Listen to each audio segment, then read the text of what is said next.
துக்கப்படும் திறனை நாம் இழந்து விட்டோமா? துயரப்படுகிறவர்கள் பாக்கியவான்கள், அவர்கள் ஆறுதல் அடைவார்கள்னு மத்தேயு 5:24 நமக்கு சொல்லுது.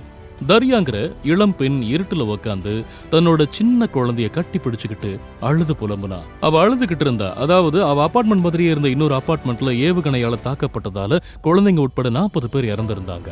நான் அழறத என்னோட மகன் பார்த்துட்டான், நான் மனசை தளர விட கூடாதுன்னு தர்யா சொன்னான்.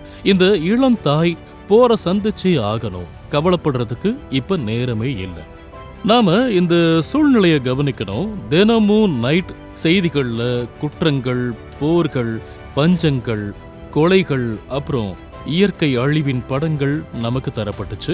அவைகள் எல்லாமே ஆராயப்பட்டுதான் செய்திகள்ல ரிப்போர்ட் பண்ணப்பட்டுச்சு. ஆனா ஆச்சரியப்படுற விதமா எந்த ஒரு புலம்பலும் அதுல இல்ல. துக்கப்படும் திறனை நாம் இழந்து விட்டோமா?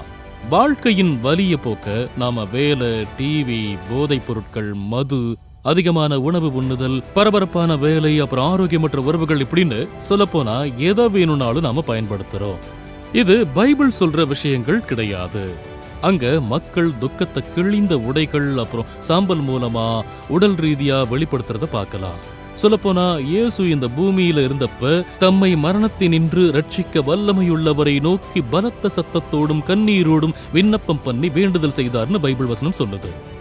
அப்ப தேவன் அவரோட ஜெபத்தை கேட்டார்னு எபிரேயர் 5:7 நமக்கு சொல்லுது. பைபிள்ல புலம்பல்னு ஒரு புத்தகம் இருக்கு.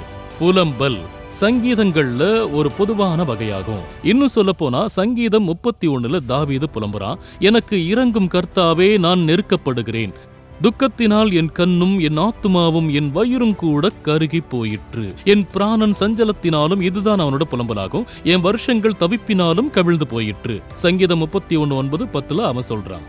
நம்மளோட இழப்புகள், ஏமாற்றம், அப்புறம் விரக்திய பத்தி நாம நேர்மையானவங்களா இருக்க தேவன் நம்மள அழைக்கிறார். சொல்லப்போனா சாயங்காலத்தில் அழுகை தங்கும், விடியற்காலத்திலே களிப்புண்டாகும்னு தாவீது முடிக்கிறான். அதுக்கு இயேசு துயரப்படுகிறவர்கள் பாக்கியவான்கள், அவர்கள் ஆறுதல் அடைவார்கள்னு சொல்றாரு. மத்தேயு 5:4 அதை பத்தி பேசுது. இந்த வார்த்தைகள் மூலமா தேவன் உங்களை ஆசீர்வதிப்பார்.